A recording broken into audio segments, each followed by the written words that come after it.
তো জিএসএক্সআরের দাম হচ্ছে বর্তমানে 5,25,000 টাকা। তো 5,25,000 টাকার ভিতরে আপনার কয়েকটা অপশন আছে। সিএফ মোটো 300 SR, তার সাথে যদি আপনি বাজেট আরও কম থাকে সেক্ষেত্রে GPX demon 4B D কর্সা V2 ওটাও নিতে পারেন। জিএসএক্সআরের সামনে যেই ডিস্ক ব্যবহার করা হয়েছে এটা অনেক বড় একটা ডিস্ক, তো দেখতে পাচ্ছেন। আর এটাতেই ব্যবহার করেছে ডুয়েল চ্যানেল ABS, সামনে একটা ABS পেছনে এবং ABS একটা রয়েছে। আর এটাতে অনেক বড় একটা পেডাল ডিস্ক ব্রেক ইউজ করা হয়েছে। আর এটাতে বাইরের যত সম্ভব ব্রেক ক্যালিপার ইউজ করা হয়েছে, যদিও বা এটার ব্র্যান্ডিং নেই। আর সামনে রয়েছে 90 সেকশনের টায়ার একটা, যদিও বা 90 সেকশনের টায়ার, বাট টায়ারের গ্রিপ তো অনেক সুন্দর আর তার সাথে সাথে টায়ারটাও দেখতে অনেক সুন্দর লাগে। যেহেতু এটা ডুয়েল চ্যানেল ABS রয়েছে সেক্ষেত্রে ব্রেকিংয়ের ক্ষেত্রে আমার মনে হয় না, আশা করি সেরকম কোনো কম্প্রোমাইজ হবে, কেননা ডুয়েল চ্যানেল ABS থাকার কারণে ব্রেকিংটা অনেক বেশি ভালো হবে। তো আজ যেহেতু বৃষ্টি কাদা এই জন্য আর কি বাইকটা আসলে বের করতে পারলাম না, নাহলে হয়তো বা বের করে দেখাতে পারতাম। সামনে টেলিস্কোপিক ফোর্ক ইউজ করা হয়েছে, যেটা কিনা অনেকটা মনে হচ্ছে 40 mm এর মতো, আমি যত সম্ভব সাইজ জানি না। তো এটা টেলিস্কোপিক ফোর্কের জায়গায় যদি USD দিত আমার মনে হয় যে অনেক বেশি বেটার হতো। তো প্রত্যেকটা গাড়ি মোটামুটি আপডেট হয়েছে, তবে এই জিএসএক্সআরটা অনেক বেশি ব্যাকডেটেড বলা যায়, কেননা এটার যে সিস্টেমগুলো ইউজ করা হয়েছে যেটা অলরেডি অন্যান্য ছোটোখাটো কমিটার বাইকে দেওয়া আছে। তো স্পোর্ট বাইক হিসাবে এটার ক্ষেত্রে আরও আপডেট আনা উচিত। এটার ওয়েট হচ্ছে মাত্র 131 কেজি, আর এটাতে টর্ক হচ্ছে 14 নিউটন মিটার অফ টর্ক, আর পাওয়ার হচ্ছে 18.90 bhp, যেটা কিনা 19 bhp মতো। তো এটার 167, যেটা অনেকে ক্লেম করে যে এটার টপ স্পিড হচ্ছে 167। তো এটা মূলত কারণ হচ্ছে যে এর ওয়েট আর এর চাকার কারণে বলা যায় যে পেছনে ইউজ করা হয়েছে 130/80 সেকশনের টায়ার, আর সামনে ইউজ করা হয়েছে 90 সেকশন টায়ার। যদিও বা এই দামের ভিতরে যতগুলো বাইক পাওয়া যায় সেসব বাইকে এর থেকে মোটা টায়ার ইউজ করা হয়েছে 140 কি 150 সেকশনের টায়ার আপনারা দেখতে পারবেন, যেমন সিএফ মোটো অথবা R15 G3 বলেন, ওখানে 140 সেকশন থেকে 150 সেকশন মতো টায়ার ইউজ করা হয়, এবং সামনে 110 সেকশন অথবা হচ্ছে 100 সেকশনের টায়ার ইউজ করে। এক্সস্টটা এটা অনেক বেশি সুন্দর বলা যায়, আর এটা সাউন্ডটা অনেক সুন্দর আছে, যদিও বা অনেকে এক্সস্ট বেশিরভাগই ফেলে দেয়, কেননা এক্সস্ট যদি চেঞ্জ করা হয় হয়তো বা বাইকের টপ স্পিডে একটু 19-20 এবং পাওয়ারে একটু 19-20 আর কি পার্থক্য দেখা যায়। সিট হাইটের ক্ষেত্রে যদি বলি, সিট হাইট যদি আমার হাইট হচ্ছে 5 ফুট 6 থেকে 7 ইঞ্চি, আমি সঠিক বলতে পারছি না।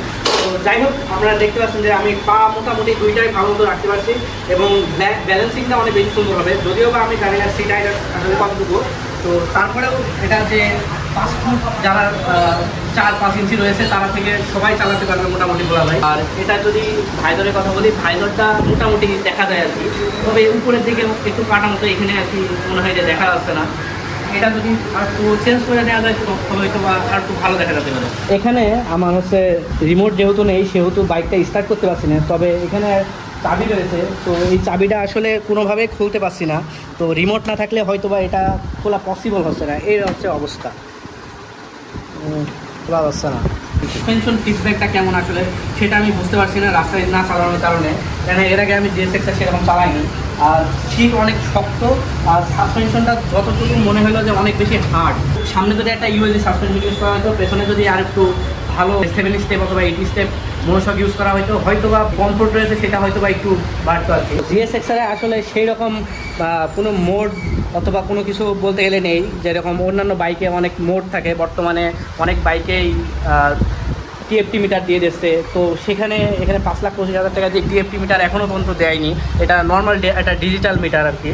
আর এখানে সুইচগুলাও সব একই রকম কোয়ালিটির, আপনারা যারা জিক্সার ইউজ করছেন তো সুইচ কোয়ালিটিগুলো বলতে গেলে ওই জিক্সারের মতোই, সব কিছু একেবারেই সেম মতোই। ক্যাপাসিটি হচ্ছে একটা 1300 মিলি, যেটা কিনা 149 সিসি হিসাবে হয়তো বা একটু বেশি মনে হচ্ছে, কেননা অন্যান্য যেসব কমিউটার সেগমেন্টের বাইক রয়েছে সেগুলোতে প্রায় 1000 মিলি ক্যাপাসিটি থাকে, আর এটাতে অবশ্যই অনেক বেশি আছে ক্যাপাসিটি। তো সেহেতু এখানে 1300 মিলি ইঞ্জিন অয়েল ধোয়াতে হবে, সেক্ষেত্রে একটু প্যারাদায়ক হতেই পারে, কেননা দুইটা ইঞ্জিন অয়েল কেনা লাগবে। তো এটা হচ্ছে 147 সিসির একটা ইঞ্জিন, যেটা কিনা 149 সিসি অনেকে বলে থাকে অথবা 50 সিসি। তো এটা হচ্ছে DOHC ইঞ্জিন, যেটার হচ্ছে 4 স্ট্রোক 4 ভালভ, আর একটা সিঙ্গেল সিলিন্ডার, যেটা কিনা হচ্ছে লিকুইড কুলিং। তো লিকুইড কুলিংটা দেখায়, এখান থেকে হয়তো বা দেখা যাচ্ছে লিকুইড কুলিং সিস্টেমটা এখানে। সামনের দিকে ডুয়েল পিস্টনের একটা ব্রেক ক্যালিপার ইউজ করা হয়েছে, তার সাথে তো এবিএস আছে।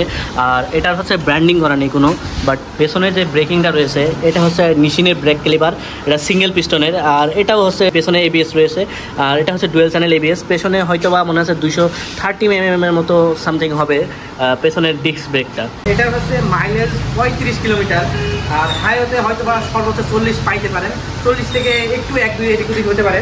তবে এটার ক্ষেত্রে মাইলেজটা আসলে অনেক বেশি কম, যেটা কিনা বলতে গেলে জিপিএক্স ডেমনে দিয়ে যায়। আর যদি আপনি এই বাজেটের ভিতরে আরেকটা যুক্ত করেন, সেটা হচ্ছে R15 V3, সেটার মাইলেজ 40 থেকে 50 পর্যন্ত উঠে পড়ে। যদি বাজেট সমস্যা না হয়তো বা আমি একটা ওন করার ট্রাই করতাম। তবে এটার যেই সিট অনেক বেশি হার্ড, তার সাথে সাসপেনশন ফিডব্যাক অতটা ভালো না, এই জন্য মোটামুটি আমার এইটা পছন্দ না GSX-R। যদিও বা GSX-Rটা অনেক বেশি পাওয়ারফুল, আর এটা হচ্ছে DOAC ইঞ্জিন হওয়ার কারণে এটার মানে পাওয়ার অনেক বেশি, বাট টর্ক একটু হয়তো বা কম বেশি পাবেন, যে 14 নিউটন মিটার অফ টর্ক আছে।